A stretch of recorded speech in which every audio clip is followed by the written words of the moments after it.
It's live. This is recording. Oh, okay. We live. We live, baby. Wait, something's shining. Okay.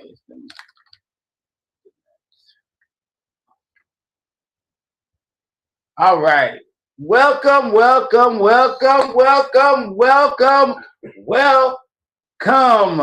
to this week's episode of What's the Two Cents? Wow, y'all actually did it. No, I hesitated. Check the fucking wind. No, I hesitated. I messed it up this time Without redoing it. because I thought I was just expecting y'all to mess it up and me do my normal. And y'all did it right and it threw me off. Look at you being ghetto.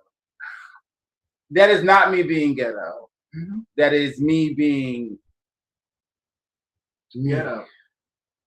The man. The myth. The legend.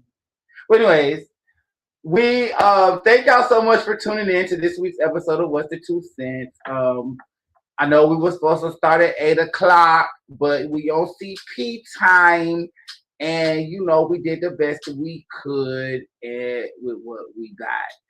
So, you know what I'm saying? If you're watching it and it's a little blurry or whatever, it's okay. You can switch over to the Facebook, to the TikTok, to the Instagram. We live on so many platforms. So check us out. Drop a comment, share, subscribe. We really do appreciate all the support. But let's get started today. I'm your host, Shayari Sullivan, and these are my co-hosts / panelists. Everybody say hey to fashion stylist, burlesque dancer, and acteur extraordinaire. He's in a movie, but we're gonna talk about that later. Trade. How you guys? How everyone's doing? And we also have with us our Simon Cowell of the show. Bitches get lavish ass. I'm Simon Cowell. We have what the fuck type? Y'all are. You can't. Fuck it. You know, I'm trying to. You can do it. But no, it's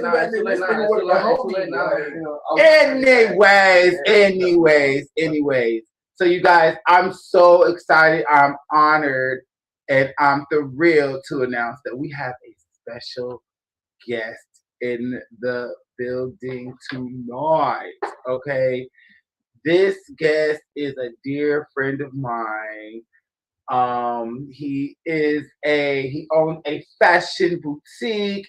He puts together fashion and clothes. He's a movie director. He's an artist. He's a man of many hats. I can't even tell you all. We were on the phone earlier and we were laughing about, he was like, oh yeah, I think I'm gonna start another business. And I'm gonna start another. I'm like, you can't start all the businesses. He's like, why not? So without further ado, I want to bring up a dear friend of mine. Go ahead and play the song real quick. Hold on. We gotta play the intro. That's can we get some volume? Ladies and gentlemen, coming to the stage for the first time, introducing What's the Two Cents premiere of DKLA.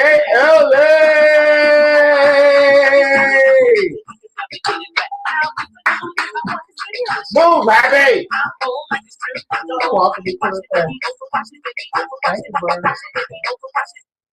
Thank you, doggy. My dog is giving him all the hugs. Hey, okay. Happy, get down. Happy wanted to make sure I made it. I feel like we should switch spots or something. What you You think? mean the original spot you told me I was in? Is that what I said? Let's switch spots. Oh Lord. Now you know you shouldn't move. Well, can you get up and help me? Happy, go get the phone. Y'all, I done knocked it up. Well, I mean, I don't know. Shit. I tried. We got B Rose in the building. We got some viewers in the building. Turn it a little bit more. Right there. Right there. There we go. You cut him out. He cut him out. It's cool. So, ladies and gentlemen, we have with us special guest DKLA. So, how does it feel to be here with us this evening? I'm a fan of the show. You're a fan of the show? You be I watching? catch it on TikTok. I was wondering how y'all was responding with all this stuff that you have going on. This is a lot. A lot. It's ghetto, but it's working. How's it ghetto? It's working. We got Instagram, TikTok. What is it? Super Cheerio. Shit. We got TikTok. Well, actually, It's everywhere. Instagram. I gonna lie to you. He went live on his TikTok. I didn't go live on mine. Oh, okay. Because TikTok don't pay me. They shadow ban me.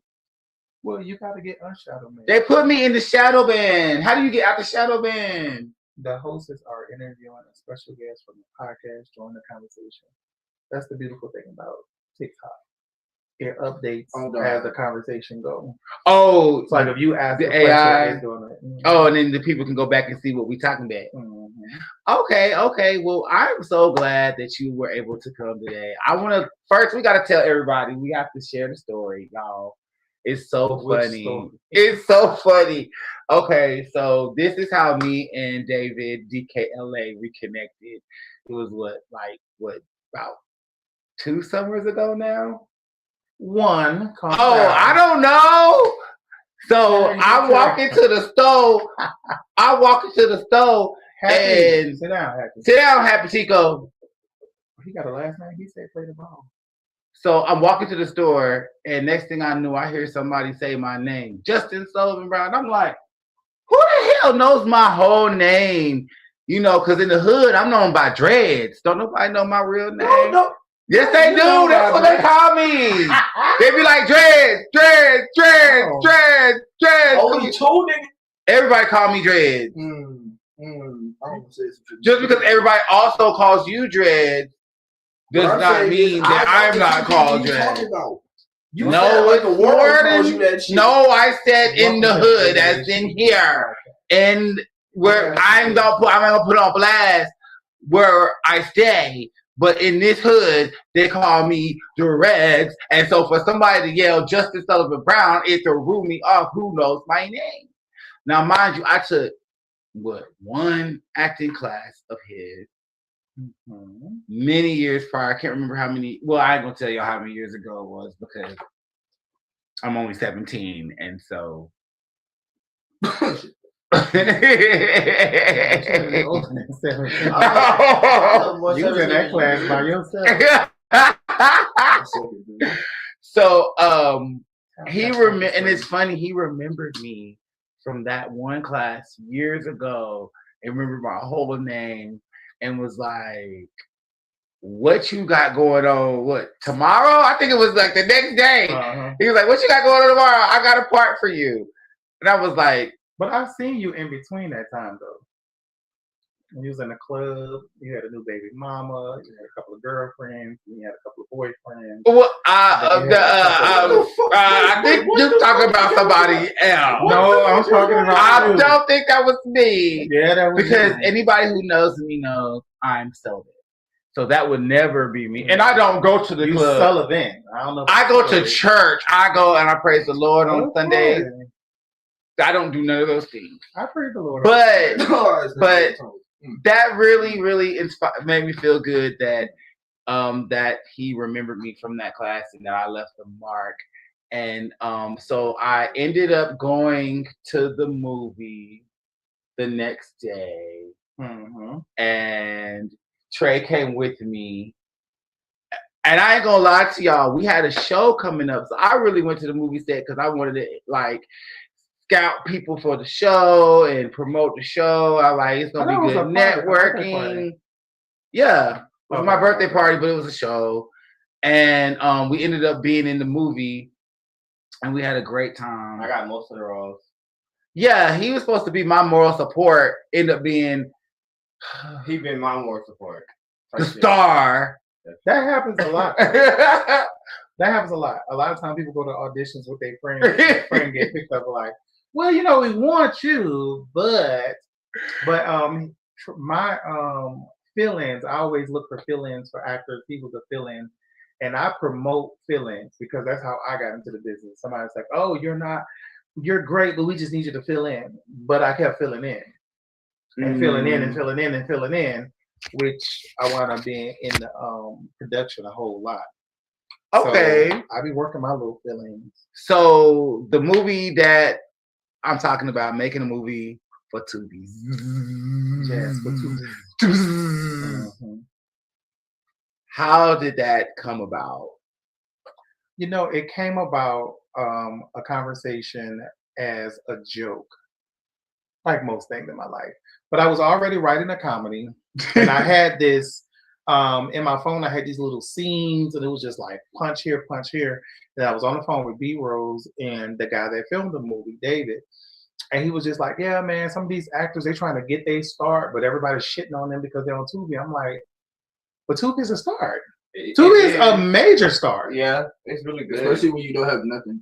Okay, okay, hold on. Or even if you have a little something. Yeah, it's good. Tubi is actually the biggest streaming platform in the world. It has actually surpassed Netflix.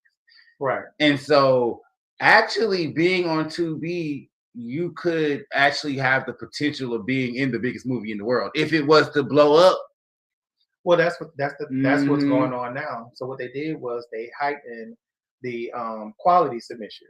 Oh, so okay. Remember how when you used to watch it at first, it would look like a little camera phone or etch a sketch. Man, I see where the guy pulled out a gun. He said, "Doof," and then like 5 seconds later, he said, I kind of did like more of the amateur. Well, I guess they would say in that type of in like amateur role. I mean, amateur like I think what he's saying, I like it too. I think what he's saying is still going to be that way, but it's just going to be a certain. It's going to be a certain quality. So it's still be that. But I'm like, I feel like I'm like, yes, I feel like when we watch the movies on the regular movies, they be good quality, but it just be like it's so played out a little bit. But when we watch the others, it's like, oh, okay. So even though it's like a little mess up, but it still gives that creativeness, that authentic. You know, some of y'all need y'all last one though. I ain't gonna cap y'all because some of the movies that I seen on there, the fact that y'all got funded for that upsets me. Well, they didn't get funded. That's why you're upset.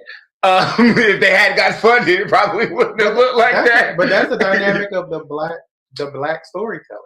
Mm-hmm. And that's what I think Tubi has taken over. Like, we like the plots on Tubi better than we like the stuff that we're seeing because right now what they're doing, they can afford to remake movies, so they're rebooting everything. Right. The young kids are not going to the movies. The young kids are not watching TV. So what you do then? Okay, well, let's say we do Dawson Creek. Let's redo the what is that with Reeves. The cheerleader? Oh my God! And then also so they redo everything to keep that little and then you know what else they doing? They slick making the same movie over and over and over. Oh yeah, they've been doing that. Yeah, because like we just watched a movie earlier called The K-Pop, starring Anderson .Paak. And Anderson .Paak. Yeah, Anderson .Paak. I'm the one who pointed him out. But I finally watched Anderson it. .Paak in a movie? Yeah. Yeah, and I don't mind. It was a kid movie. That shit is hot ass. No. But my point that I was making was in that movie, he is an aspiring singer that doesn't make it, life of crime, blah blah blah. And then he moved. What is that on? Netflix. Oh no, Netflix. And then he moves to Korea, and there's like this group, this K-pop group that's struggling, and then he puts them in shape, and they win the competition. What that sound like? It sounded like that dancing show where that girl was dancing and they did the competition and then she went overseas. And then it also sounds like Sister Act. You lied. And it also sounds like High School Musical. And it sounds like almost every movie, it's the teacher that's kind of struggling. Then they get the little gig with the kids, and they teach them how to sing and dance, and they go to the competition, and then they don't want to go back to their old life. How many times have they made that movie? It might be a blueprint. I get what you're saying, but in the beginning of that, but he lied. The nigga didn't win. The little nigga didn't win. Oh, they got second place. The first one. Oh, but in Sister Act, they got second place too, though. Sister Act, they got second place. Yeah, so that movie was bullshit. Fuck that. You finally get to do some shit you've been wanting to do since you was 14. And now, because you find out that this motherfucker done hid a kid from you for 13 plus years, all of a sudden you a super dad. Not Bitch telling ass the whole nigga. story. No, that shit ass. Well, man. okay, so basically, Well, that's an added twist. in the movie, No, he made me watch that the shit. kid. That So shit basically, the ass. Lauryn Hill in the movie, he found out that was actually his kid, and the mama never told him. But that seems to be the way people are telling stories now. Like, remember this one movie we watched, and then you change the names to it. And I was talking to somebody the other day, and this is why I don't do pop culture, because I said the last real movie to me that has been made was Set It Off. That's the last real, authentic, true movie. And they gonna redo that? No. Issa Rae pulled out. She got scared. The people wasn't agreeing with that. And even that shit was a remake. Of some sort, I'm sure. But okay, so back to the interview. We done got sidetracked. We're gonna sidetrack. So since we talk about Tubi movies, I got a couple more questions I want to ask you. Speaking of which, hold on. We gotta start all the way over. We gotta start the lives over and start all the way over, everything over. You don't. Well, because we forgot to tell the main point of the interview is the movie that you wrote, directed, starred in, and got us in as actors, as co-starring in. Mm-hmm. Thank you. It has the YouTube premiere coming up this coming Saturday. Yes. August the 15th. August 15th. What page? How will they be able to watch it? So we're doing a virtual screening on my YouTube channel, DKLA Music Media LLC. That's same as Instagram. But I decided to make it like a 5-day screening. So instead of it just being for one day, because praise God, you got something going on the 15th. Rose got something going on the 15th. A couple people doing stuff on Saturday. So I was like, okay, an opportunity for people that haven't seen the film. We'll do it for, I think it's like 5 days from the 15th to the 20th. And it's going to just play back to back. So you hear it. You have 5 days. 5 days. Is there is it a certain time on Saturday, or is it like on Saturday? It has all the times. It has okay. Japan time, California time, Africa time, great. all of it. So you'll know exactly. Oh, I want to watch it with the screening. Africa people, and then we can watch it together. It's gonna be all at the same time. I just made sure everybody's time zone was covered because of YouTube and TikTok. Usually it's all Okay, that is so exciting. So for those who are just now tapping in, we are doing an interview right now with David DKLA, and he got a movie coming out this Saturday on YouTube. Yes. It's gonna be exclusive on his YouTube channel, DKLA Music and Media, for 5 days. For 5 days. And so at the end of those 5 days, I'm assuming after that, everybody gonna have to wait for it to go up on the stuff you got paid for. No, Eric, we're gonna do another screening. Okay. Another screening. Okay. City. Okay, I gotta ask. How many questions too? How many premieres have we been to do this damn one movie? At this point, I'm not gonna lie. Since this is my first movie, I'm kind of just like, it is what it is. Whatever happens. And I'm gonna roll with the punches, At least I'm in a movie. We had about 8 premieres. At least I did something. We had screenings. We only had one premiere. So let me give you a quick breakdown for that. So every movie that you watch on television, it has gone through a systematic process. I was telling them that, yeah. The first time a movie ever airs, like you cannot premiere your film in a movie theater. It has to be premiered at a film festival. Mm-hmm. Sundance Film Festival, it has to be exclusively premiered there.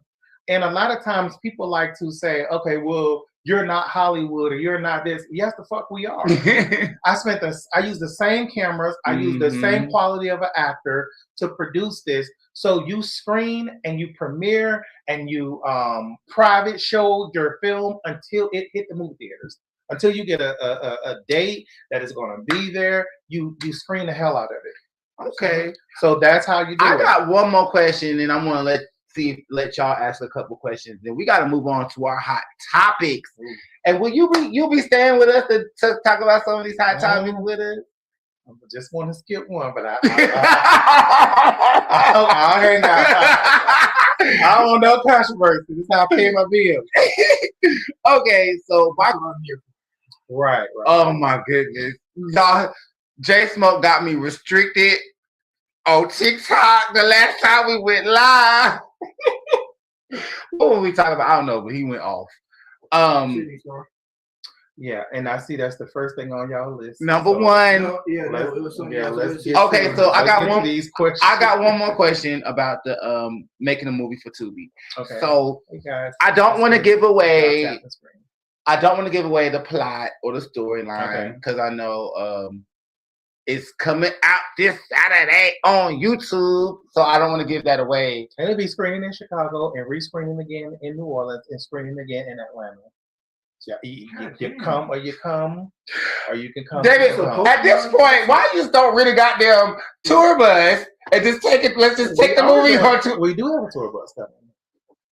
I'm joking, for real. We have a bus ride coming from New Orleans to the Jacksonville location. Then we're gonna have a bus ride from Atlanta to whatever.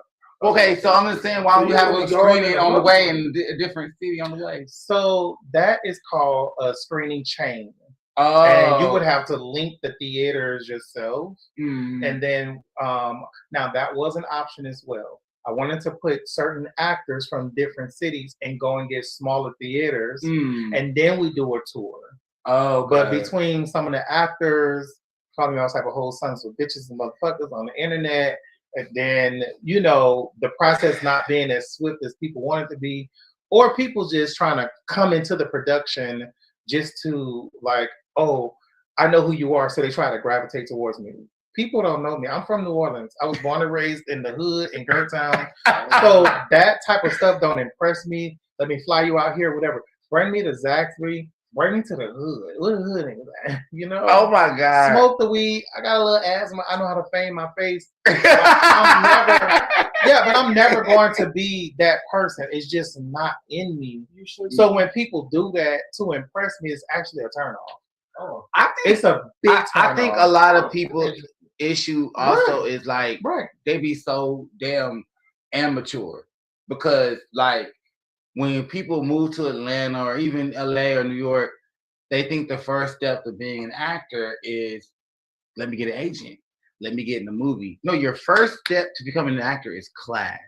Take class because learn how to not only do you learn how to act though, you also learn how to conduct yourself on a set and things like that. Spend a year being an extra. So you see that being on a set is long hours. It can get stressful. So people come and it's their first movie and they think they're supposed to. It's not filming a movie is not as pretty. We have a class. We have a class coming up. Willie is teaching it.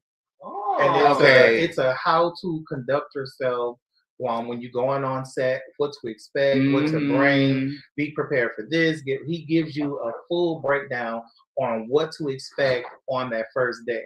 And we're doing that in August or September. Yeah. So, and then a lot of people need that because one, I think people like myself, I'll gain a better appreciation. Even though my days be long, a lot of these independent films don't have craft services, don't have wardrobe, makeup, none of these things that I made sure we had. We had a nail tech, for God's sake. Oh, I'm about to say one of my favorite parts of the movie was, well, y'all can't see it because it's not in the movie because it was behind the camera with the food. We got some good food. Oh, the food. Yeah. Oh, okay. Well, I didn't even ask my question. So my last question was why? Okay, so being that you're kind of like directing the movie kind of for that independent film kind of genre that's kind of taking over. Really, honestly, Tubi's the new Lifetime. Yeah. You know what I'm saying? I agree. So you kind of stepping into that genre. What made you decide not to take the gangster, shoot 'em up, bang bang route? Okay, so who said I didn't? So what I did was, with Making a Movie for Tubi, I already had a comedy coming out, and I didn't want to be typecast. Okay. So one of my original scripts is In a Child's Place, Adult Situations Through the Eyes of a Child. Okay. And that is a soap opera about 8-year-old to 17-year-old adolescents. Mm-hmm. There's no films and television shows about that anymore. Mm. So, oh, you're right, because back in the day we used to have like Wonder Years. Yeah, we stuff had like that. like Yeah, what it takes to grow up. Mm-hmm. So what that script is about, it's about why kids act the way that they act, why certain kids stand out, why some kids are successful, what their parents are telling them or whatever, and then you get to engage with the backstory from those kids. So then I did the comedy. Now I'm working on the psycho thriller. The reason I want to work on so many different projects because I don't want to have a big break and a big opportunity and I'm typecast. Even Tyler Perry was typecast. None of his stuff was moving because they only wanted to see him do Medea. And I don't want to fall into that. Okay. So I gotta my shoot 'em up bang bang ain't really shoot 'em up bang bang, but it's a mixture of all. It's it touches on it, basically. I can give you the plot. Right. But it's like my biggest budgeted film. Well, hold on, you might want to say that now. It's copywritten. Oh. For God's sake. Wait. Did you forget who you're talking to? Right. So the whole so the script is about the big what if. And the what if, I used to be afraid of dying. I used to be afraid of death. I used to worry about it. One day I was watching an interview and they said the creator of Mickey Mouse was scared of mice. So he created Mickey Mouse to get over his fear. Oh, so I was like, well, maybe I should write something about death. And then I was just thinking like, oh, but I'm afraid of it, so it's going to be so dark. So I went with a different angle where what if you knew the day that you were going to die and that became the natural? So that's I think you told me about this. Yeah, so that's what my well, you know what? Criminal. You could make that a book as well. So that's a book. Oh, it's already a book? That's a book. Grandma's Secret Life is a book. About a grandmother dying and stuff like that. Oh my gosh! So you just all around, and I'm just holding everything for one thing to kick off. That's why I said I'm holding this Making a Movie for Tubi situation. I'm not prolonging it. I'm not stretching it. But I know if we get 2 more months in, I'll just say release the Tubi.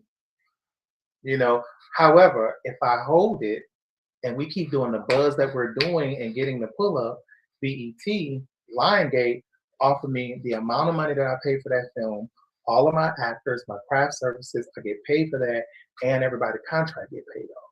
All I know is that's the longer it takes for this movie to come out, the more premieres there's gonna be. Yeah. So you're saying you're not ready for Making a Movie for Tubi, Perry?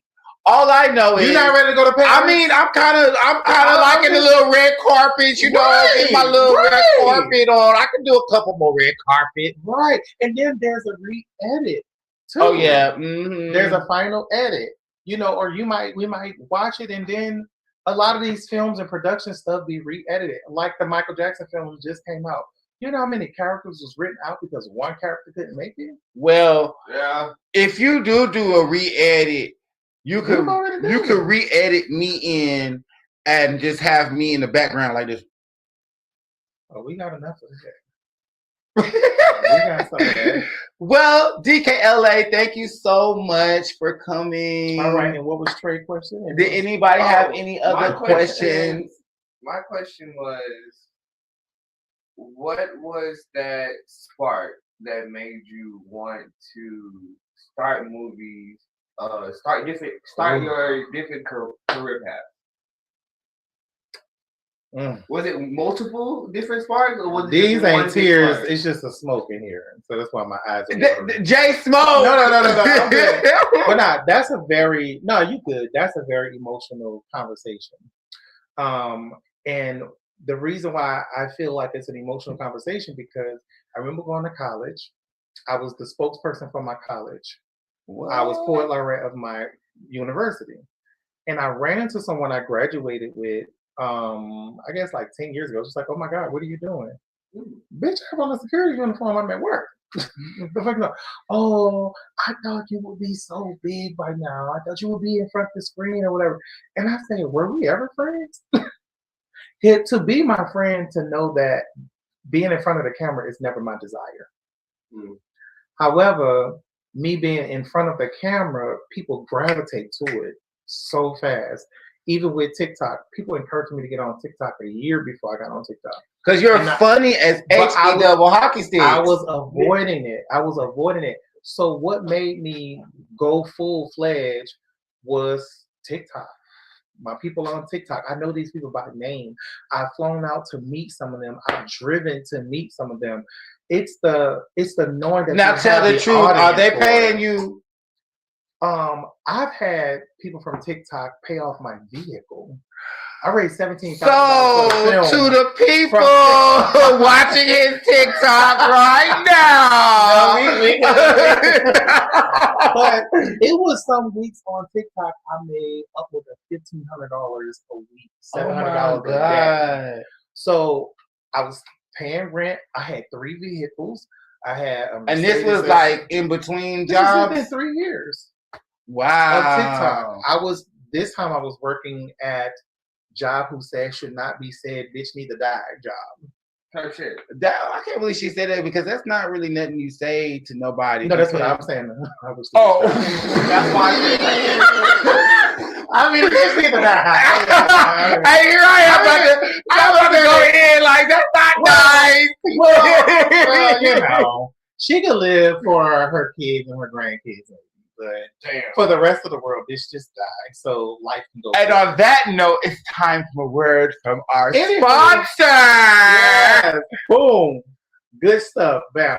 Anyway, so, so after that conversation, Trey, I said, you know what, God? Either that was an insult or that was an eye opener. So we can live our lives as people attacking us, or we could live our lives as people educating us. So I took it as an educational moment. And I said, you know what? I'm a stockpile. I'm going to start doing my casting calls. I'm going to start getting my scripts ready. I got promo for In a Child's Play to Adult Situations Through the Eyes of a Child. It's 14 years old. So that way it could be copywritten. I knew the world was eventually going to catch up. So I started putting myself in the forefront. Oh, so you've been kind of like thinking about this genre that's popular now, because it's like that video really popping off now. You can search that on YouTube. That video is like 12, 13 years old. But now Court is using it as a copyright. You can use your TikTok videos as copyright because it's your publishing platform. I knew you could email yourself. Well, back in the day, yeah. That was a ghetto copy. They called it. It was called the Pullman copyright. Pullman copyright, yeah. Pullman copyright. You write your script. I still do that.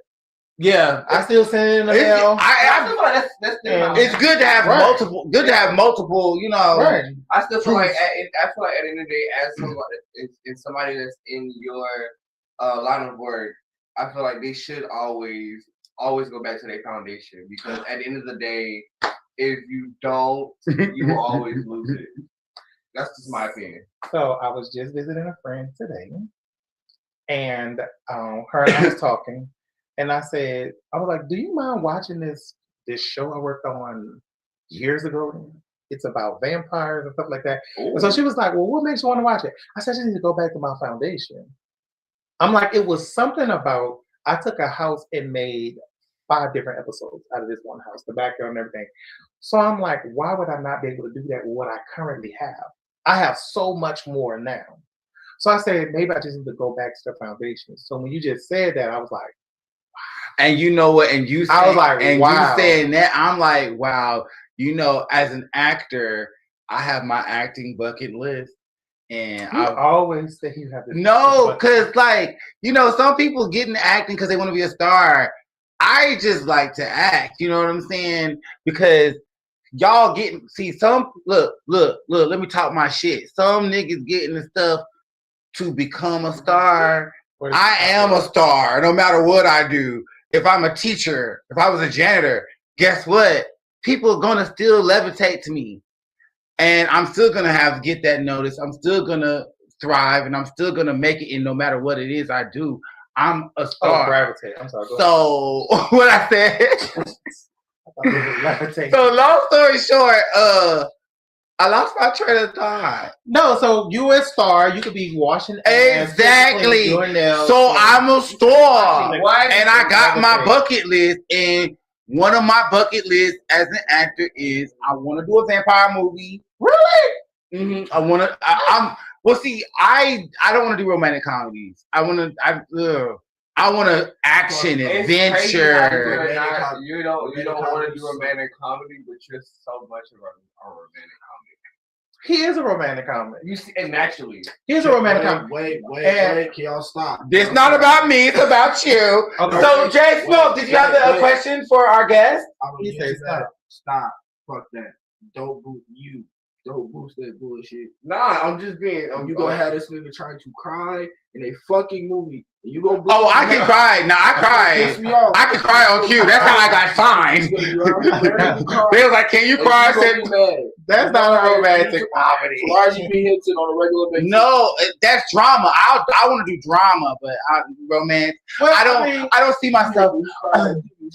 You want the challenge. Yeah, you want the challenge. I can't be in love and do all that. I'm not encouraging that. He's just not gonna do it. I'm just telling him the fact. He probably will do it. You know? No. I know y'all see me like dancing and doing all that, but when it comes to anything like PDA, I am shy. But I don't write PDA. I don't know if y'all know this. I realized that already. Wait a minute. Hold on. Wait a minute. I don't want to give it away. But in one of those movies, there's a scene. There's a scene in one of those movies. They're right there. But why though? Okay, so why not? Oh, right. Sweet seats.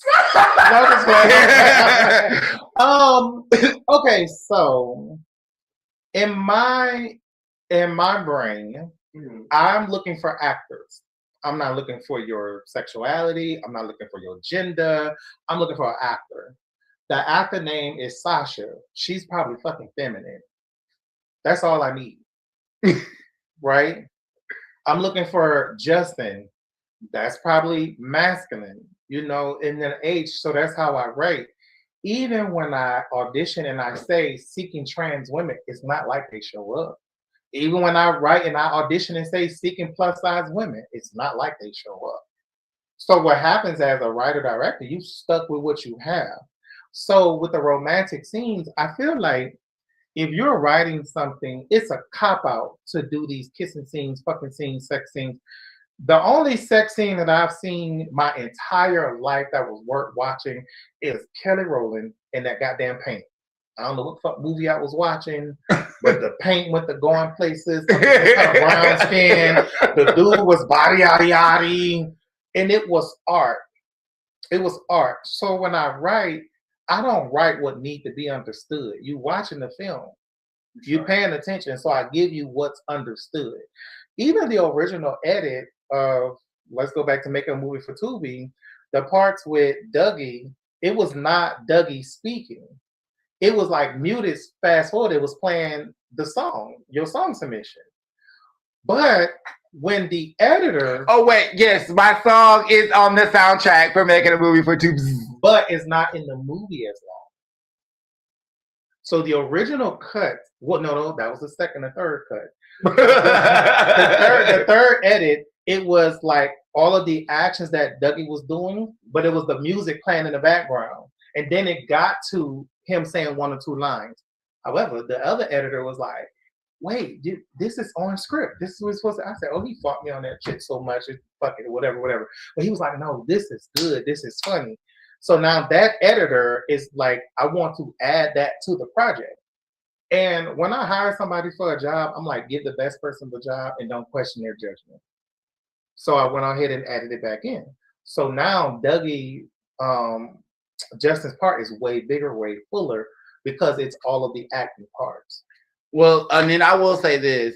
So when I did it, whatever it was, what it was. We had a good day. I went home. It was a good day. And, I do a lot of filming, so it's just like, it is what it is. And then when we were at one of the screenings, when that part came up and everyone started laughing, I was like, I was happy for you.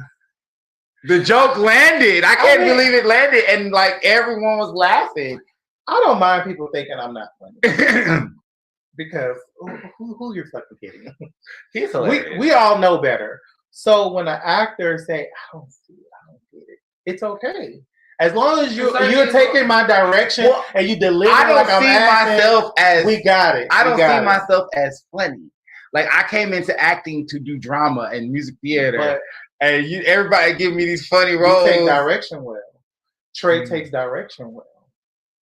When a director is saying, "Hey, I need you to 1, 2, 3, 8, 9, 10," that director is saying 4, 5, 6, 7 should be understood. Mm-hmm. You either need to have fucking common sense or you need to know how to act. So when I watched the film, I was saying, damn, Trey needs to do his own goddamn screening. He's in more scenes in the film than I am. It was not planned that way. Right. But when you have a feeling that's able to take the direction very fast, remember, if the camera's rolling or not rolling, I'm being charged money. Well, it's funny. I got one funny thing to say about Trey's part. Oh, which one? Okay, this is how it all started. So he's there as my moral support, and we sitting on the couch, and David looking around because it was like there was a beauty salon, and he was like, "There's not enough. I don't have enough hairdressers." Right. So he looked around and he looked at Trey. He said, "You, come be one of my hairdressers." And Trey was like, "Okay." So Trey gets up there and he starts doing the girl's dress. Yes, for real life. By the time we got done filming the scene, girl went home with a full style. And look what she said. She was like, "You don't owe me nothing. I got my hair done." I said, Trey is acting. You weren't supposed to do her hair for real. But wait, he said, "I can't do it for free." I just caught in that same scene. I didn't even know I went off script. Because look, I was doing my scene, and then I was and I was saying something. I looked over, I was like, "Oh shit, how much you charge for life?" He even told him, so like, all you gotta do is just act like you're doing her hair. He's like, okay. 10 minutes later, it threw me off. Style. Like, oh shit. It was cute too. It was really nice. That was nice. So anyways, so I know you guys, this has been a great time here with DKLA. And I just want to reiterate for those who may have not heard us earlier, the YouTube premiere. It's premiere. At this point, I can't keep up. It's the digital premiere. Okay, that sounds right. It's the digital premiere of the upcoming film Making a Movie for Tubi, starring starring yours truly, Trey the Trade, and the writer, director, and star, founder, CEO, and pregnant. So please check that out on YouTube, DKLA Music and Media. And also be looking for that on, just be looking for it. We're doing big things. From the 15th to the 20th. So, you work for Natalie Nunn pretty much is what I got for this. You work for Natalie Nunn. I work for Natalie Nunn. Who, me? Who, him? Why would I work for her? No, not him. He's Natalie? Yes. How is he Natalie? Ooh. He don't let me fight nobody. I could be. You're saying like that person that all that shit he just said, and to end it with what he ended it with, that counts. All of that counts. Yeah, you work for Natalie. I could be Natalie Nunn. I mean, she about her business, so she's about her point. But anyways, we gotta get to some hot topics, okay? Before we go, because I know that's what y'all want to say, and I can't. I gotta have a little gossip with DKLA. Oh, Lord, not my. I gotta have a little gossip. That's what they want to see. So I need my motherfucking 2 cents back. Stop. Time out. What? What I'm stopping You for? said double HE hockey sticks earlier, like he was just holy as fuck. Now we get the whole that fucker wore down. off very fast. Well, I don't know which one of these is mine. You know what? I'm not gonna go ahead. Continue.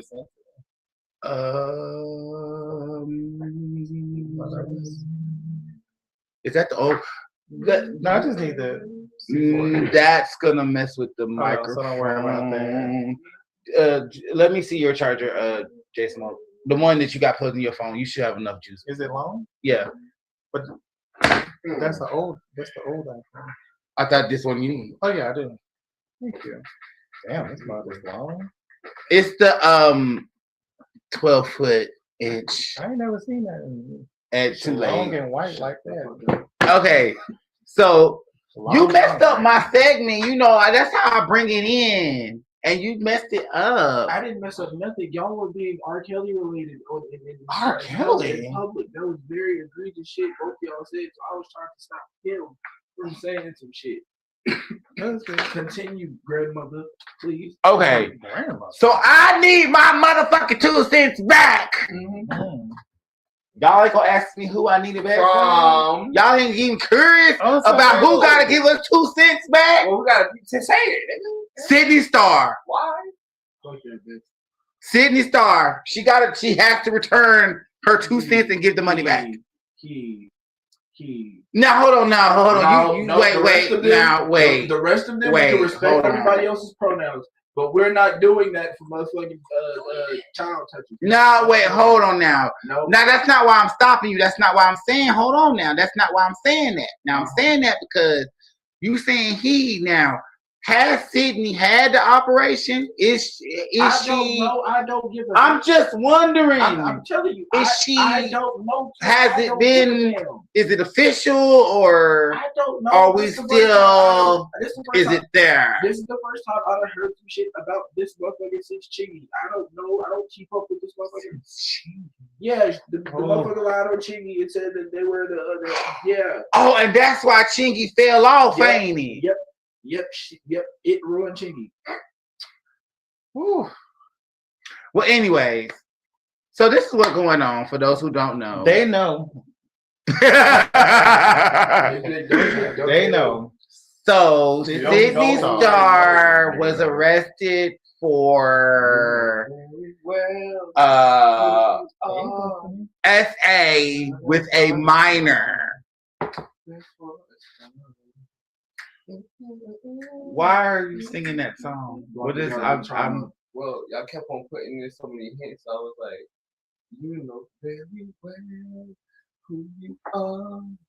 That's that shit. No, okay, never mind. Keep going. That's that shit. So yeah. So apparently she was just right here in Hateville. They said she was right there at the Hateville at the was it the Economy Inn or something like that? Oh, that's where Hateville is. But I'm sitting here thinking it's It's just hot. It's okay. well, my thing is this, like, so she was at the hotel in Hateville, and it was a 14-year-old little boy, and I think his friend, and she lured them into her hotel, But it's and she proceeded to perform some fellatio, from what I'm hearing, and Giving it Kirk. the 14-year-old little boy then discovered that she actually is a he. He freaked out Yeah, wait. and he tried to leave. They said she ran after him, like grabbed him by the ankles and drug him back in, girl, and then tried to beg him not to say nothing and offered him some money. So the friend had to $40. That was not no money. It was $40. wait now. Hold on. Wait now. Wait now. Now $40. Now hold on. Now wait a minute. Now What you mean? Hold on. $40 is the going rate. So that was about the normal. $40. No. $40 is what people want to get paid for an hour. No. I mean, no. $40 No. and he 14. Don't piss me off. She could have made it 60 though. Okay. It's also crazy that you say this because it happened in real life. I was just watching a video that was on it was just a YouTube video and stuff, right? And it was it was one of the videos talking about we sit down and we don't judge. But it was like a cartoon version of it, right? And the lady was pretty much saying we was sitting down, we listen, we don't judge. And she was like, she lied about going to jail. The reason, lied about going to jail. I did it again. Every time I do that, it deletes it. She lied about who? She lied about her going to jail. She just was away for like a whole year because she had 9 abortions. What? Listen. She had 9 abortions from 16-year-old children, and after they went to sleep, she will harvest their organs and prepare them for their last supper. So if she had 9 abortions, that means that she probably looked like roast beef down there. Oh my! Throw that bitch under the jail. There's nothing left in there but roast beef. But it just remind me of what y'all was saying. Since this happened in real life, not really to that extent, but you see what I'm saying. It was a little clear. I think the whole Sydney Star topic, where a lot of people are having to say, I guess they're trying to speak on eggshells. And I noticed, like, I watched a interview with, he's really, really, really popular. The little chocolate boy with the body yaddy yaddy. What chocolate boy was it? I don't know what the fuck he's talking about. That I know you talking about Shayari Sullivan. Right. So what did I do now? No. Anyway, I ain't gonna make y'all know because I can't ever remember his name when I need to. But he's been on. He's interviewed.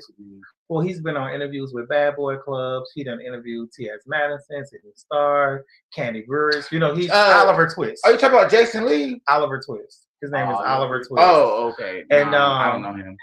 It was really like heartbreaking, like trying to watch him kind of speak his mind about the whole Sydney Star situation.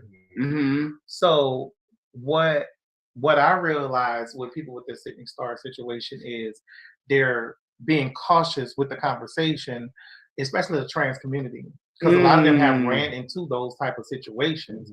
And everybody, you're watching people say what they should have did, would have did, could have did, but they've probably never experienced that. Right. So a lot of these gay men that's out there doing whatever they're doing, and a lot of these trans women, they're thinking about it from a situation where some shit like that happened to me.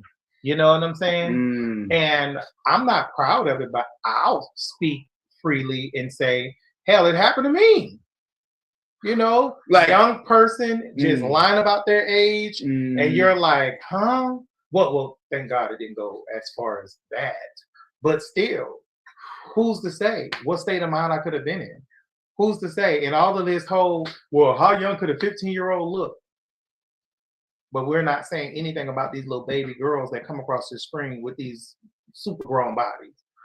The first thing you want to say about these little girls is, they should cover them up. They shouldn't be showing their body. Why? Because they look grown.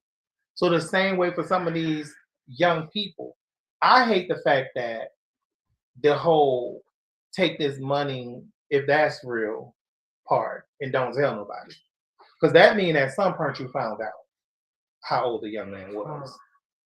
So that's the part that bothers me the most, because, and then to even think that there was something to be quiet about is another thing that make you say, is this bitch slow? I think what the buddy was for. It's so he don't tell the world he got a wee wee. No, they know that. The world knows that. Nigga by the ankle. No, the world knows that. Sydney Sydney Star was on Murray Coleridge in the 90s. I actually seen that video. She's been. That ain't the thing about it is my ass don't want to go to jail. No, the other thing is that they're saying that the little boy did not know who she was, like, for this, like, he shouldn't have. Her being famous. Right. I don't think he should have. And so, 14-year-old should be. So when she was freaking out, it was on that, this could ruin my, whatever she got going. Because she co-hosting the Bad Boys reunion. That shit is and Natalie, and then you remember. Natalie gonna bail her out of jail. No. You remember, on the Bad Boys reunion, at the very beginning, when Natalie and Sydney and all of them were walking in the host, Sydney's like, you need to put me back on Baddies or start one for a trans. And remember, Natalie said, well, Sydney, this reunion is your last fucking chance or I'm done with you, bitch. Remember Natalie said that? Yeah. She said that straight up. And Lamel, he posted on his, the Zeus Network's main page that even though that they have employed Sydney, they do not condone what she did, her actions, or have anything to do with that. And see, that's the issue that I have with social media. So she's probably not going back to Zeus. But the thing about it is, if it ain't play out and you can already hire the person, let it play out. Let it do what it do. You gotta let it filter through. Because if it come to find out this person got text messages, little boy done did what the little boy done did. Oh, she could be innocent. Yeah, and then now you done said this and said that. That happens with everybody. Look at the DL Whisperer. They like drug him through the mud or whatever. I don't listen. If that's his opinion on how he feel about trans women, he should be able to speak his opinion. I don't agree with you showing up to nobody's house, following nobody, Fuck that boy, going to nobody's location. That shit could cost you your life. Fuck that boy. You are the reason these bird bitches think everything is gay. You are an idiot. Yes, it's some shit zesty. It's some shit questionable. Yes. Do we make jokes about certain shit? Yes, but y'all have taken the shit too fucking far. Everything now is basically lip-wristed, no matter what the fuck you do. It's like, no, what I'm saying is you're not wrong, because it's considered gay to wash your own ass too. That's what I'm saying. So did you know that? Well, yeah, I think with the DL Whisperer, and it's like anybody else that finds themselves a career in controversy, you get a taste of it, and you see that money or that fame or something, and you can't stop doing it. I think he noticed how Superhead and all these other people played on the intellect of black women and was like, oh shit, well, if I keep this DL thing going on, shit, I'll be just as popular. Y'all will care more about that shit than y'all do about the WNBA. Oh yeah, so since we are talking about trans news right now, because all I know is and before we move on from the Sydney Star topic. Oh wait, you have something else to say about Sydney Star? Okay. Yeah, okay. So Sydney Star, all I gotta say is I just hope that whatever the issue is, I hope that it can be resolved, and I hope that you can grow and learn from it, and I hope that she doesn't have to do forever in jail, but if she did do something to that little boy inappropriate, she definitely needs to be reprimanded. But at the end of the day, we all make mistakes, so I'm not gonna. Fuck what you talking about. But had it been my child, she'd have got shot. So it is what it is. If you have a child case, or you are a PDF, if you one of them type weird motherfuckers, you deserve the chair, injection, stoning, firing squad. One of those. I don't give a fuck which one. Well, hold the hell. Why the little boy was in the hotel? Why are you going up in folks' room that's clearly grown? Why exactly? And that's called BAD. You're bad. You weren't supposed to do that. I understand that. I understand that. That little boy, at the end of the day, she's an adult, so she should have known better. But at the same time, You don't go in somebody's room. You don't know that you just met in the lobby and you're here for your little basketball tournament. You don't do that at the end of the day. And you went in the room and ended up being a dude, beat your ass, try to pay you off, and the shit didn't go down the way that you wanted it to, all because you were curious and you wanted to get your little dingling licked on. And you're trying to be grown. You should have focused on basketball practice or whatever it is little kids do. Are you done? Are you done? Nah, I'm done. Are you gonna shut the fuck up? Yes. Okay. Shut the fuck up. So it goes both ways. No, the fuck you don't. Wrong and wrong. No, the fuck you Well, don't. she just more wrong. No, she grown. No, the fuck you don't. And I'm explaining to you why I don't. That just proves your ass ain't never been on a motherfucking travel team. That shows right there you ain't never hooped, played football, none of that shit. Cause that's exactly what the fuck go on. That's exactly what the fuck go on in these AAU tournaments. You bugging the fuck out. Nigga, that's what happens at the local AAU tournaments. Fuck out of town. Let us go somewhere like motherfucking Buford or laptop about to die. Let us go somewhere like Buford or let us go somewhere like North Georgia where we know we never gonna see these motherfuckers again. As soon as we get done with whatever game we got going on, we're going to the pool. Why? Because for lack of better not, and I'll take the L whatever comes with it. But for lack of better terms, the bitches.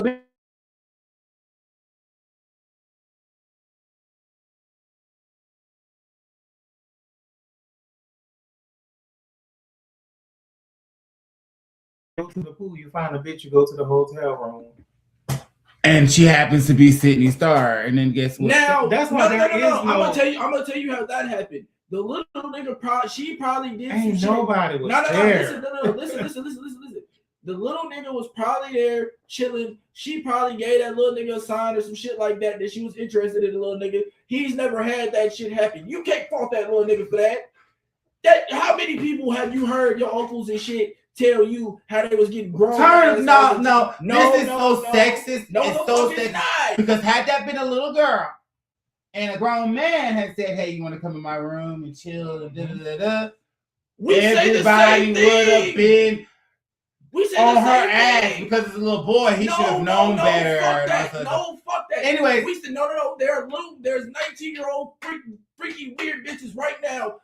Fucking old niggas in Dubai for Birkin bags and shit like that. We acknowledge that shit. Nah, fuck that. Okay, so the conversation to me, again, when it comes down to that's why people don't talk about it. It's so many different elements, and everybody want to tear away at one part.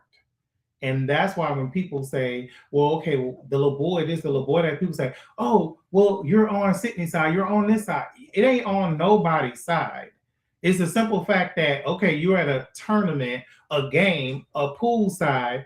Shouldn't it have been mentors or chaperones around? Right. It's everybody. There's a lot to think about. Yeah, it's a lot of questions. But if we gonna keep it gangster, we gonna keep it gangster. If you've been 14 and you've been in the mix, you know what the fuck going on. But what point are you making if you're saying, okay, I'm gonna get me some ass or some bitches or whatever? What I'm saying I get up to the room and find out. What I'm saying is it's not right, but it is what it is. We can't act like that shit don't go on. You're not wrong, but I'm saying is, if you want to be grown, adult, you should not be bothering nobody's child. If you see a group of niggas, but you gotta understand now. There was one part where he said he told her he was 18 years old.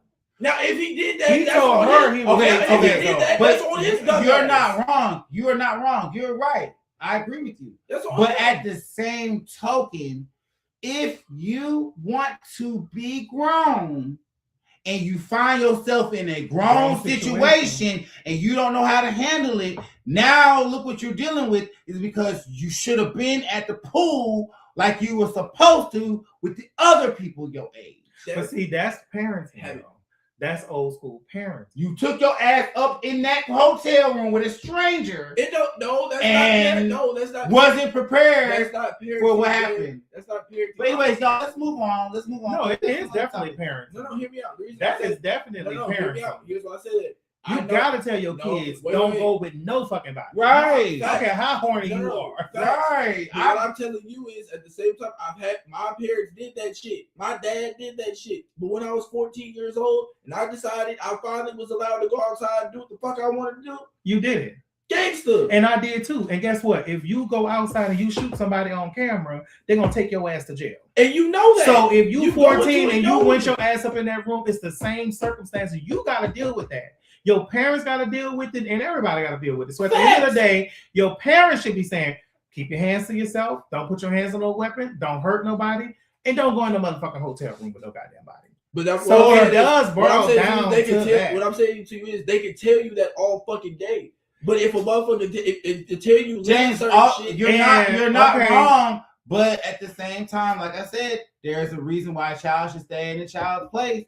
It's just like you can't be 15 years old. Yeah, but you're saying, okay, I was outside at 15. So if something like this would have happened to you, who's to blame? Me. Right. So you can't say we can't blame that young man because of this shit. So we can blame him. You know what I'm saying? Because I'm not saying you can't. I'm not. But don't nobody know the whole story. No. All right, y'all. We gotta move on. I don't want to spend the whole show on this one topic now. Shit, it needs there.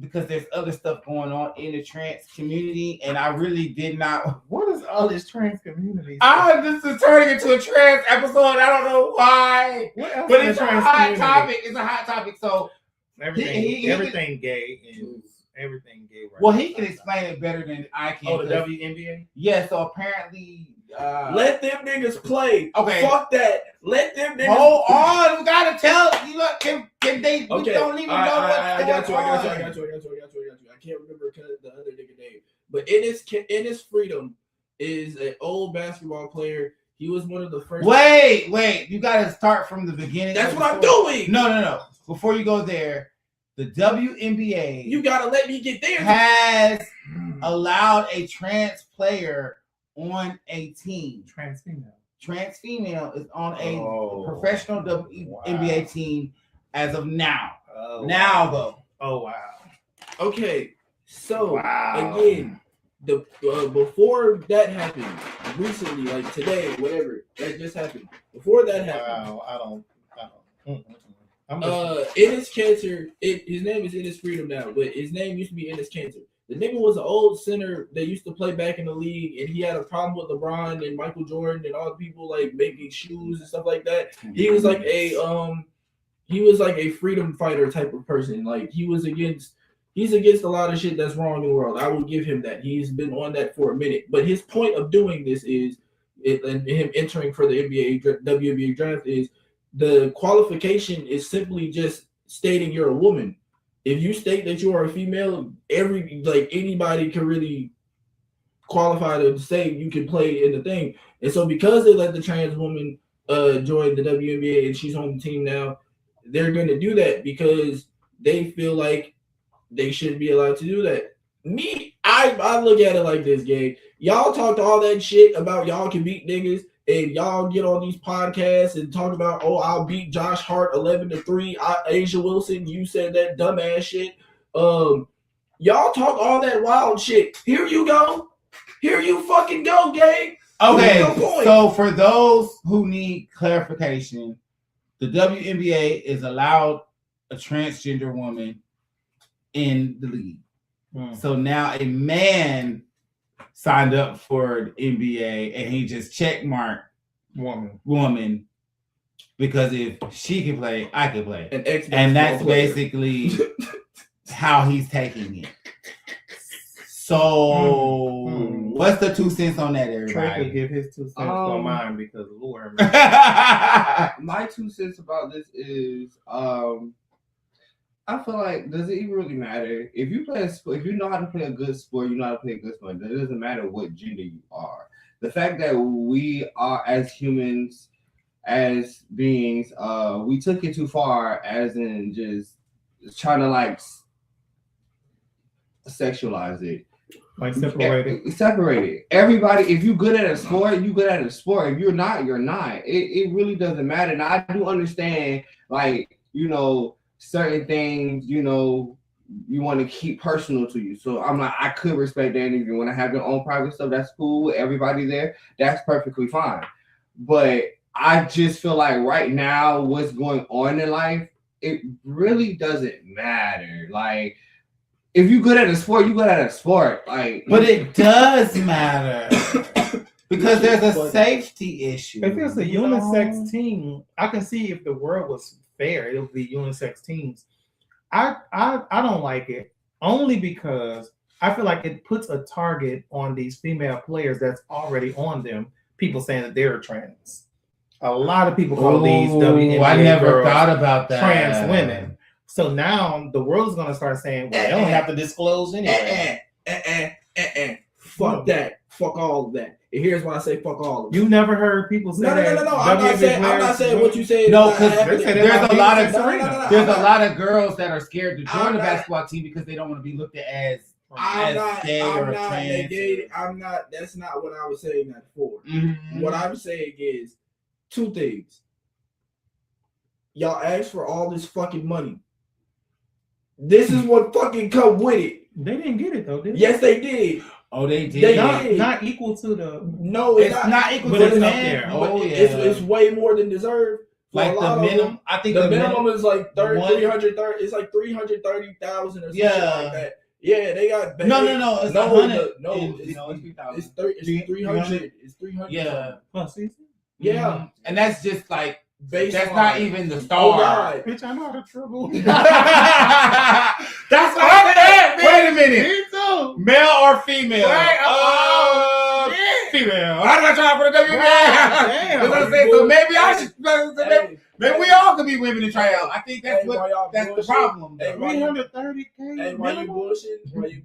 Listen, that's for the even bitches that's sitting on the bench and not even playing. Listen, if this shit work, I need y'all to understand. Y'all can forget about it. I'm joining it and I'm dropping 30. Y'all. So you go wait a minute. Shit. So you gonna be a trick? Yes. Two. Yes. I'm dropping 30.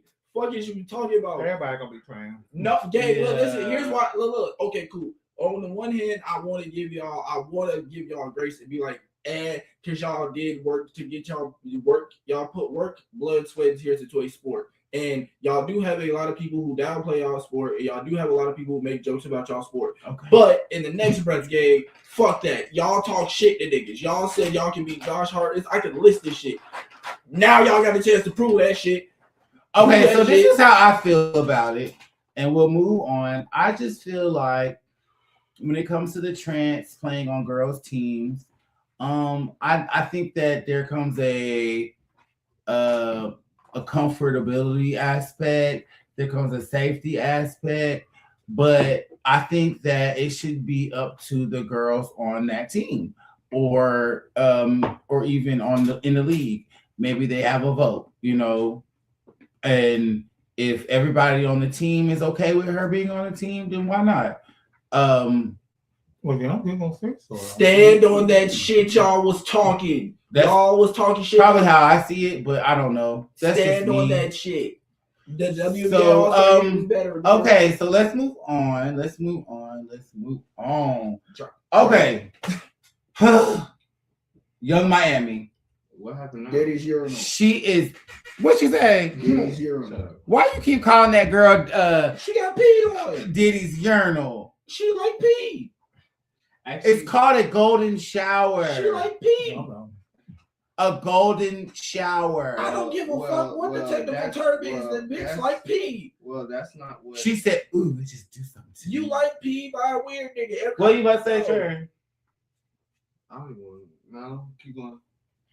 You don't want to go there? Keep going. Okay, so Young Miami says she need her 2 cents back from Tyla.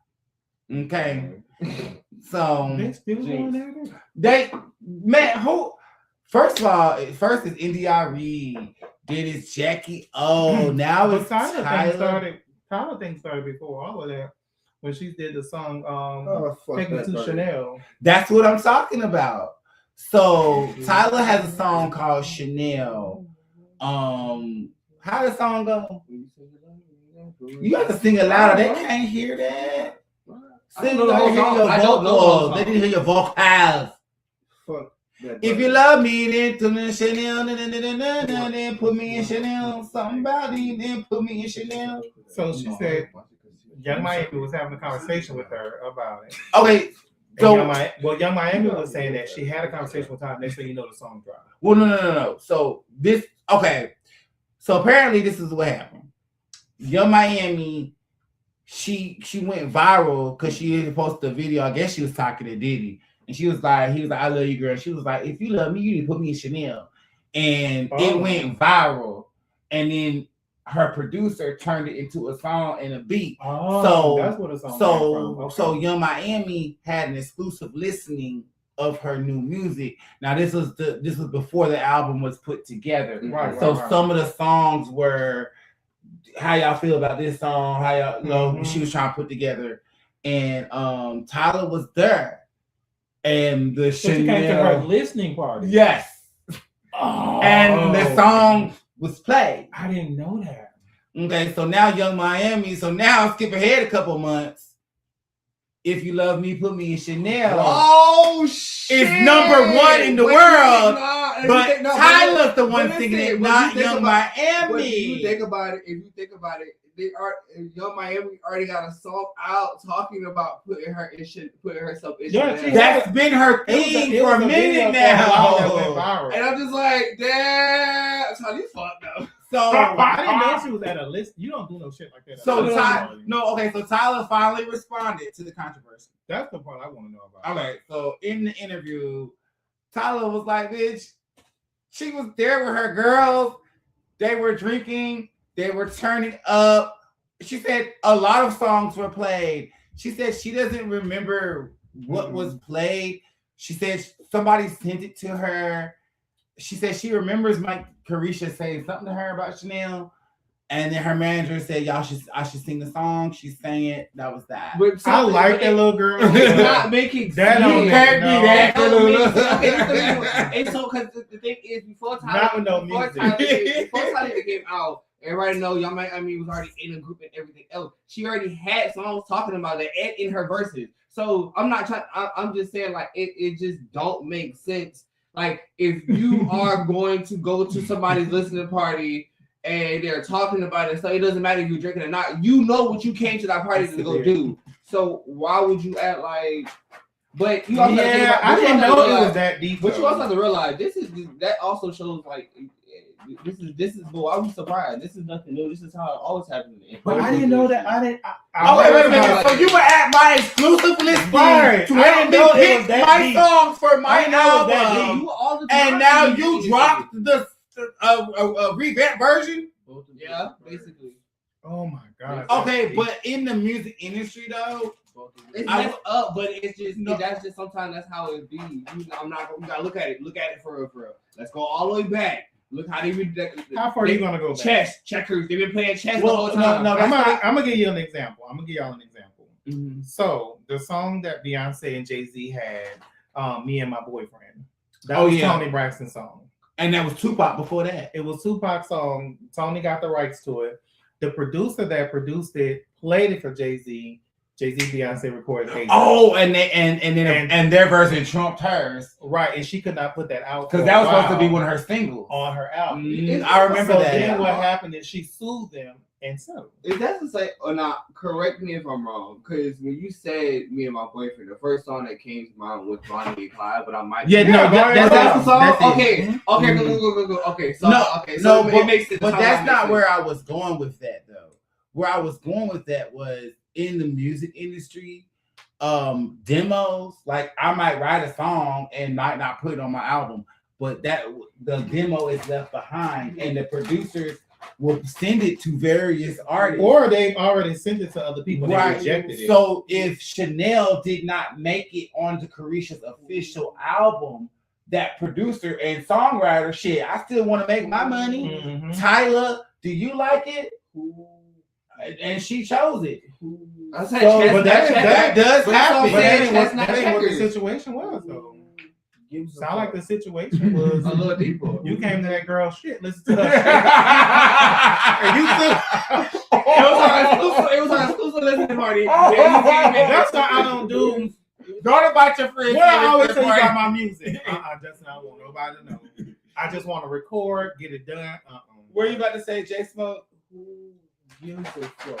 Don't give a fuck. Both of them are birds, and both of them are mid. I'm gonna tell you who Gives gives a fuck. Carisha, when That song was probably gonna be ass, and then Tyla was gonna be ass too. James. That song is number one. James, in the the world. song went number 1 in the world. So a bitch. What went number 1? These bitches don't know music. You're missing the point. A song that was meant for me is number 1. Meaning this bitch just made $8, $9, $10 million off a song that she got the idea from at my party. And then at minimum, Tyla could have had Carisha rap on it. Oh, okay. At minimum. To be fair. At minimum. I'm co-writing. Something. Fuck that. You stole the song, made money, and didn't even break me off or acknowledge. Fuck all of that. If you would have dropped the song, it would have made 89. Okay, cool. Who gives a shit? The song definitely made way more money with Tyla than it would have with Carisha. They say she dropped the song though. But Who gives a fuck? But It's the ass. but at the end of the day, Tyla, for you to sit here like, I don't know, it was a party. A lot of songs that's were what played. You're supposed to do. You ain't nobody special, bitch. Damn. You said 90s? You not she's not nobody special. Oh, no. So you had brought up Toni Braxton. I want to. We got a couple more topics before we go. Toni Braxton. Oh Lord! She posted her 2-year anniversary to Birdman. So everybody knows that Toni Braxton is married to Birdman, and so they're celebrating their 2-year anniversary, and she posted anniversary pictures from the wedding, exclusive pictures from the wedding, all pictures of just her. Not a single. I mean, picture the ring with him. That look a ring. Oh, the ring. Yeah, I heard he dropped like $4 million on it. He don't need to be in the picture. I heard he dropped $4 million. His money in the picture. Shit. Dumbass niggas keep doing that dumbass shit. You don't think that's shade? Why is he not in? Why would you say happy 2-year anniversary? She's just always been private though. But it's out there. You're married to him. Yeah, that's it. I'm married. Here goes the ring. Keep it pushing. But right. That's what she's saying. What, a picture of her in a dress and not him? No. Poor bitches do that. You know how many bitches go on dates and take pictures of the food and don't take pictures of the nigga paying for the fucking food? You're not wrong. I mean, at least these bitches don't care, gang. You know, hey, speaking of Toni, my favorite song from Toni is "Spell My Name." Be real, like let's okay. These are princesses or some shit. Stop that shit. I thought it was interesting. So speaking of Toni Braxton, Tamar Braxton and Candy, the youngest sister of Braxton. Let's just say this is what Candy had to say. Okay. Oh Lord. About that. She got y'all thinking that I'm some sort of bully, that I'm a mean girl. This is the first time. Let me tell you something. There's another thing. Let me just tell you. It's so many things that have happened that y'all don't even be privy to. Oh, fucking yeah. 25.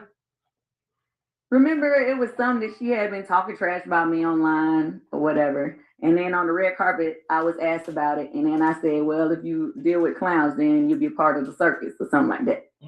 That's a great response. Actually, I'm going to take that. Oh, she texted me. Stop dick eating.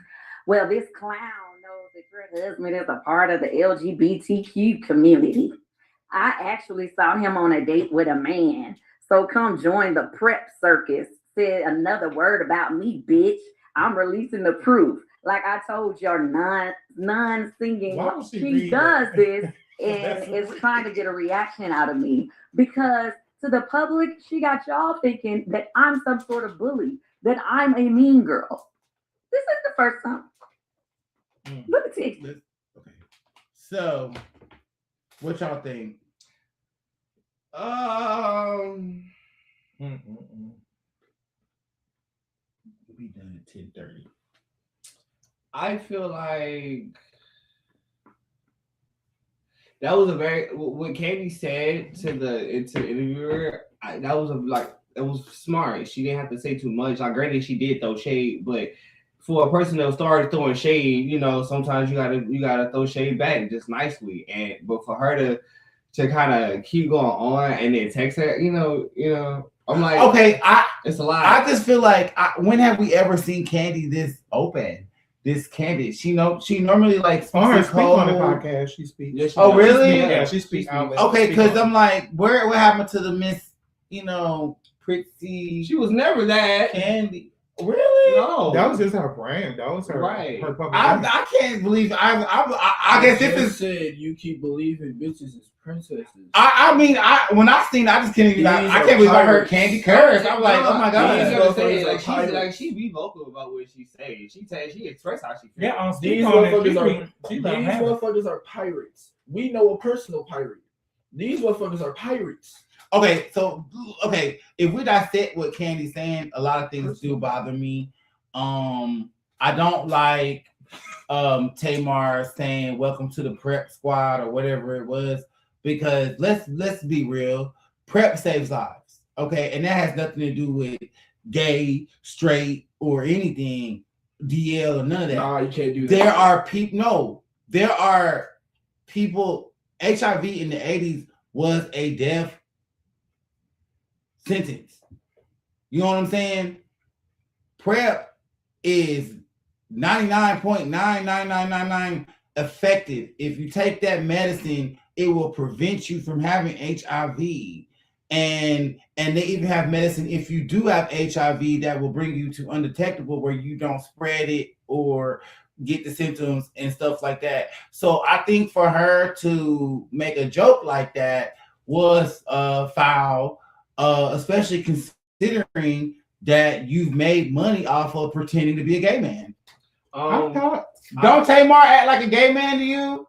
Don't she walk around and like she overdoes it I would say a lot. I would say that I do agree where you're coming from. I do 100% agree. I do 100% agree. But that was funny as fuck how she changed. I was just saying I wouldn't have read it out loud, but. Oh God, she said some shit, nigga. Oh God, yeah. I'm never a person to speak on Tamar. Only because I don't know, and I'm like a whole bunch of other people.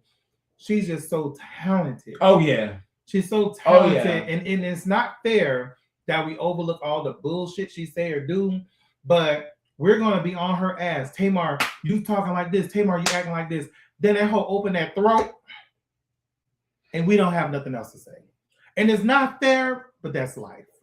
Like right now, while all this Candy stuff is going on, Tamar's winery music is going viral right about now. Yeah, but Tamar, the thing about it is Tamar has been kind of known for being annoying. Yeah. Because, you know, you saw what she did when she tried to speak to Monica and all them at the Essence. And so I watched a video. Somebody said this stemmed further back than we think. So this stems all the way back to Rashida getting into it with K. Michelle. This it goes all the way back to that. Bro, now that you think about it, actually the timelines does make sense. Yeah, and they say Tamar stepped up for Rashida and was like, or stepped up for Toya and was like, we don't think dude put his hands on K. Michelle. K. Michelle changed the energy, that the smoke she had for Rashida, and put it all on Tamar. As a matter of fact, she put it on Tamar harder than she put it on Rashida and everybody else. And what Tamar's issue was, I stepped in here defending one of you hoes, and ain't nobody said a motherfucking thing the whole time this hoe been washing me through. And I think that's where it stemmed from with Candy, Rashida. So Tamar don't fuck with none of them. But that's when your mama used to say, mind your own fucking business. Yeah. All I know is when it comes to music, I am a Tamar fanatic. All this proves is my point that I've been saying for years. Women hate women more than niggas ever could. That's all I got to say about that shit. Okay. So in closing, before we sign off, you guys, I got one more topic I want to talk about. Martha Reeves. Why did I knew that you were going to say that? Like before you even said it, I said that is the topic that he's going to say, and I don't like you. Well, we had some pretty hot topics. I don't know who that is. Martha Reeves Wasn't she? She's a big. She's the Olympian. She's the Olympian that was she was on every like so many commercials. The short. Somebody Google real I quick. can't remember the name. What Martha Reeves is famous for? I got you. Is she on the I can't remember. I thought she was. No, not the one with the nails. Not the one with the I nails. thought she It was was a the other singer. one. I'm saying though, is she on the track commercial? The track. Wait, is this the lady that's going viral for singing the national anthem? Yeah, well, yeah, she was in. Oh, I'm Yeah, thinking Martha of Reeves. my bad, That's my I bad, was my bad. right. She was My the bad, lead my bad. singer of the Martha Reeves Vandals or something like that in the Motown. She was a big singer back then. I don't know who the fuck. Oh, this is the lady that made the song Heat Wave. Oh, Heat Wave, yeah, she was big. Okay, so anyway, I remember. Okay. long story short, they brought Martha Reeves back out of retirement to sing the national anthem. Oh, that's what that's been going on. Right, and now this is Martha Reeves, Motown legendary singer. I didn't know. I'm gonna play the clip. And Oh my god! I want y'all to listen She's to 85 years old. She's 80. Oh, say, can you see by the dawn's early light what so proudly we hailed at the twilight's last gleam? Who's in the background off key like that though? Stripes and bright stars through the perilous fight, o'er the ramparts we watched were so gallantly She got paid. and the rocket Why did you start trading? Cause I want to hear the high note. through the night that our was still there. She gotta catch her breath. Y'all heard that? Okay. Okay. Battle rap is I want to say this. I might be very offensive, but I'm not gonna lie. You do Respect your elders. Um, She's 85. Not too much on Martha Reeves. She got money, so it Nobody doesn't matter. spending My AC opinion, back she on. got money for it. So my opinion doesn't matter actually. Why? Shit got I just funnier. I get it. She is the Motown. What she is again? The lead singer in one of the girl groups. No, I wanted you to just. She a legend. The legend. I wanted to make sure I say it. Back then, yes, you did your shit. But right now, why do you sound like a TikTok audio? Right, like it's AI robot. I don't like this. Oh, She's and then So that's she the had Florence whenever and- you need me, feelings inside. How you go from that to anybody got something else to say, Jay Smoke? What you gotta say? Okay, hypothetically, that's your grandma. What you gonna say to grandma? What you I gonna ain't saying say? shit to my You grandma. gonna tell grandma you did a good Yup, job? yup. Or you gonna tell grandma maybe No. it's time to No, grandma. hang you, it up? Grandma, you did that shit. Yep. So we lying to grandma. I sure am. Let me tell y'all something. I ain't never tell nobody this, right? Especially on the public platform. My mom got sick before my mom transitioned. And it was this one Thanksgiving, my mom used to throw down. People used to line up for blocks to get the food. This one Thanksgiving, she just was, hovering around. And I don't know if she got just mixed up the 5-pound bag of sugar with salt. Or she mixed up the cornbread with chicken mix. Or I don't know what she did. But everything was totally fucked up. The chitlins had pork grits in it, the red beans and rice. And you just up there. No. It tastes so good. No, everybody. Because when we got over there, my sister was like, look, I got some extra food over there in the oven. But mama don't got it no more. The beans is mixed, the creams, she got lettuce. But you know what's funny? You can laugh about it now because it's funny. It was funny then. Let me tell you why it was funny. So anyway, everybody got the memo. We eating from my sister food, scraping my mama's shit, like, girl, it's done. So my brother came, and I guess since we've been on the other food for so long, he just go to digging in the other shit. What the fuck is this? And He was like, who the fuck brought all the shit up? Oh What the fuck is this sweet potato? Who the fuck? And I'm like, hey, shoot. And my mom was like, what happened? And I was like, she's like, I fucking did it. I fucked it up. Damn, didn't bring the mayonnaise. I was like, what? The mayonnaise. That's the messed up the whole thing. Okay. So it was like, I witnessed firsthand.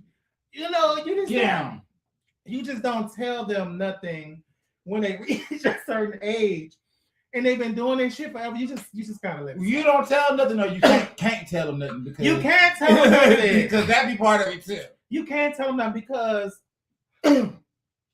you don't want them to stop doing what they're doing. You want them to stop living or whatever. They don't want her to stop singing. Yes, the fuck I do. No. I want her to stop singing. If you sound like Well- that, stop doing that shit. Hell no. When she goes that, But did she sound bad though? Yes. So you're not going. I don't think she sounded. My ears She hurt. sounded old. My That ears was Sounded hurt. old like an old person. That sound like an old Christian. Oh, I can't even old Christian mimic woman it. That's in church. The first lady grandma of the church singing on church. No.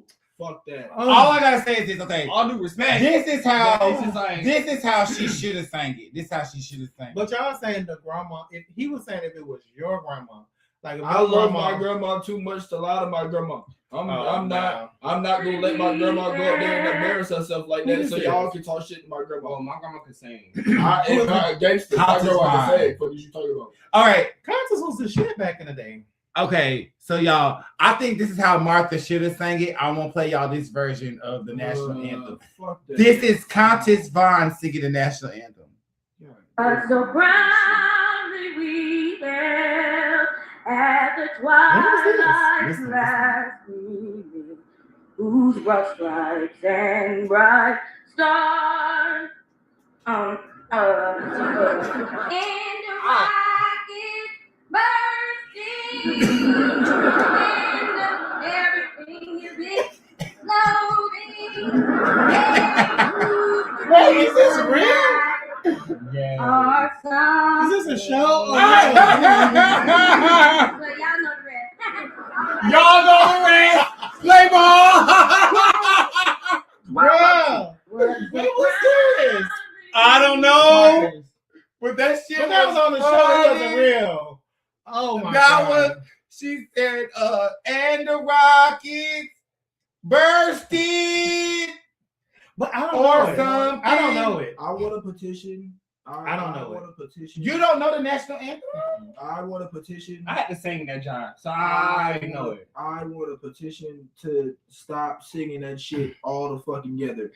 I want that 15 minutes back. Stop wasting our goddamn time. Get to the fucking game. We are here for the fucking game. How is you want your 15 minutes back and the song is literally 45 seconds Because long? that last high note is 10 minutes.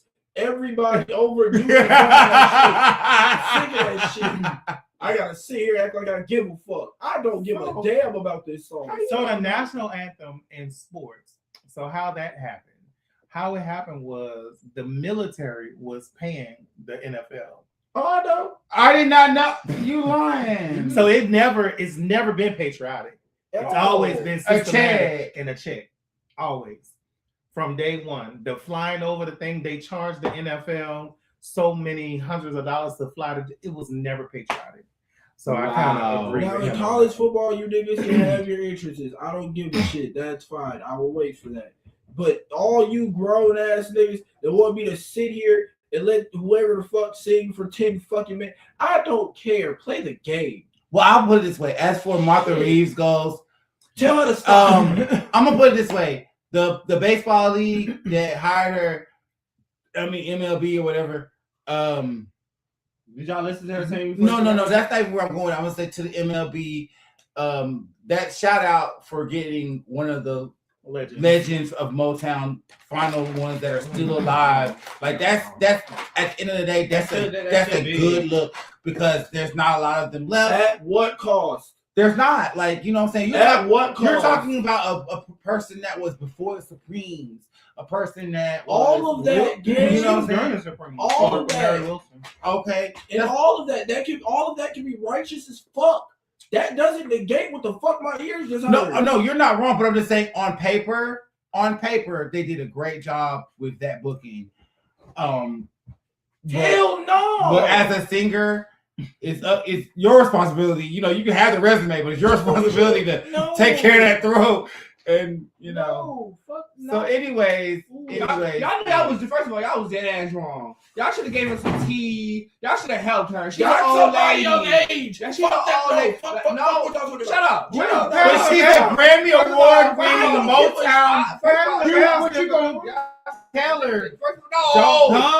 No, I'm not saying that. What I'm saying is this. Y'all knew that y'all was bringing her. Y'all should have helped her make sure. If y'all like how y'all be doing everybody else. Oh, she's a pop star. Here. You want this? You want this? You want this? You want this? You need this?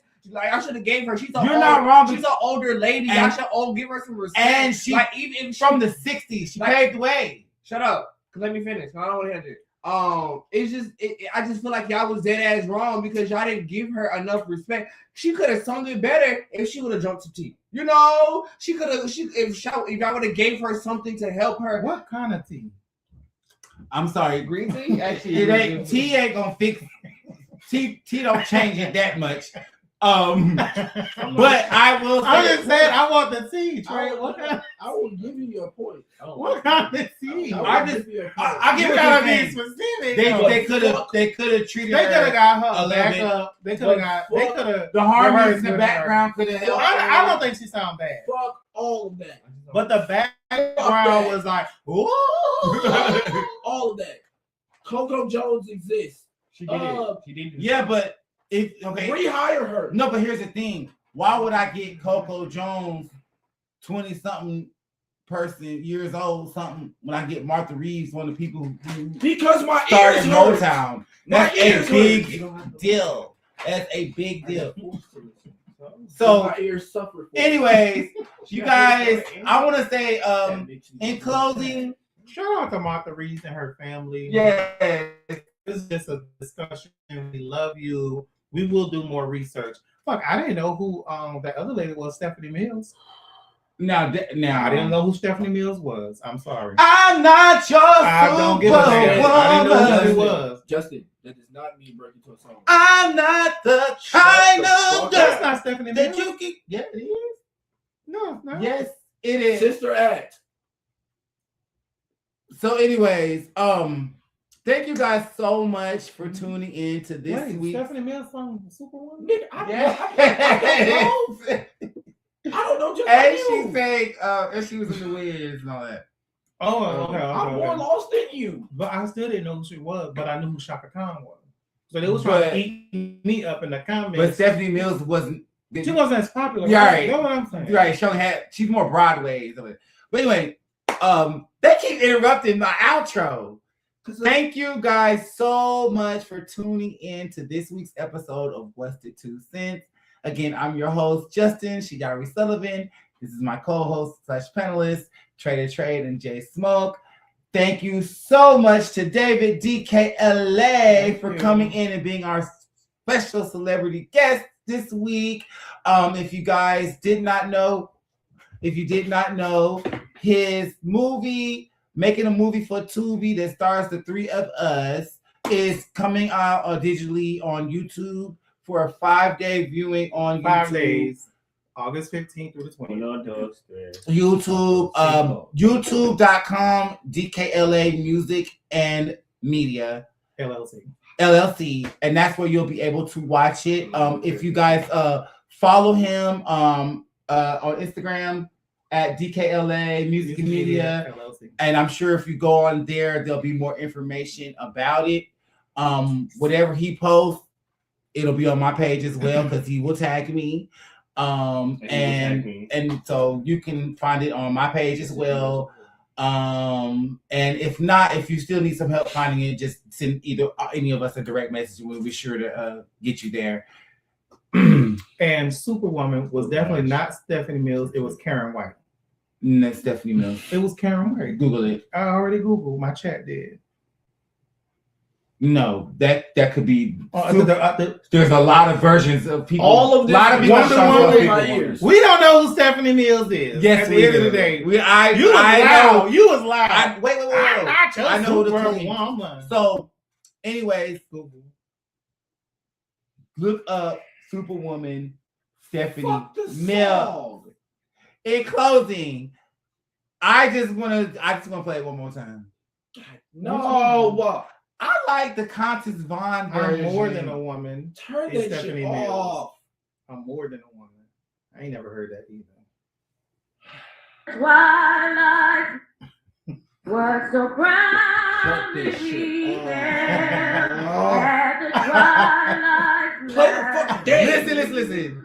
whose brush stripes Oh. and bright stars. And the rockets bursting, and everything is exploding. Yeah, through the Oh my night God, why? or something. Play ball. She said it through the night or something. One of the actors said he is on Stephanie Mills' 2006 Manly Man calendar. He's Mr. August. Okay, Will.